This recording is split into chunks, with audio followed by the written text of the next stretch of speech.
Salmo 78, versos 5 e 6, lemos assim: Ele decretou estatutos para Jacó e em Israel estabeleceu a lei, e ordenou aos nossos antepassados que ensinassem a seus filhos, de modo que a geração seguinte conhecesse, e também os filhos que ainda nasceriam, e eles, por sua vez, contassem aos próprios filhos.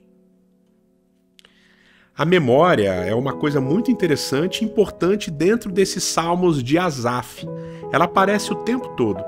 E aqui, particularmente nesse trecho que a gente leu hoje, a gente pode se lembrar daquele famoso texto de Deuteronômio, capítulo 6, do verso 4 em diante, conhecido como Shema Israel. Naquele texto que diz: Ouve, ó Israel, o Senhor é nosso Deus, o Senhor é um. Amarás, pois, o Senhor teu Deus de todo o teu coração, de toda a tua alma. E essas palavras que hoje te ordeno estarão no teu coração, e tu as ensinarás, as inculcarás a teus filhos. Lá em Deuteronômio 6 aparece essa ordem de que o povo deveria contar e falar acerca de Deus para os filhos. E aqui no Salmo 78 essa ordem é retomada. O salmista fala: olha, é do interesse de Deus que a gente conte as coisas para os nossos filhos, as coisas do passado, as obras de Deus do passado. Agora tem um detalhe interessante aqui no início desse salmo, de uma palavrinha que me chama muita atenção. Lá no verso 1 ele diz: Povo meu, escute o meu ensino. E aqui ele usa a palavra Torá, que é uma palavra forte. Inclina os ouvidos para o que eu tenho a dizer, para as minhas palavras.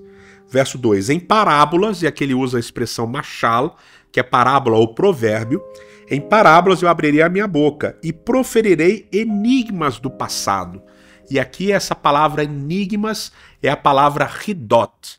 Essa palavra tem a ver com alguma coisa misteriosa, enigmática, alguma coisa escondida. E a gente fica pensando, o que será que seria essa coisa enigmática que o salmista vai falar? Bom, eu tenho uma ideia. Durante 12 vezes ao longo do salmo, e aqui a gente pode pensar que são 12 vezes porque são 12 tribos de Israel, em 12 vezes o salmista reforça a ideia de que o povo falhou com Deus, de que o povo foi infiel com Deus. Mas o salmista, vez após vez, ele lembra que Deus continua amando e que Deus continua sendo fiel. Então, qual é o mistério? Para mim, o mistério é exatamente esse. Que ainda que nós falhemos, que ainda que nós nos distanciemos de Deus, que ainda que nós cometamos pecado, que ainda que nós nos afastemos de Deus, Ele continua nos amando, Ele continua sendo fiel, Ele continua vindo atrás de nós.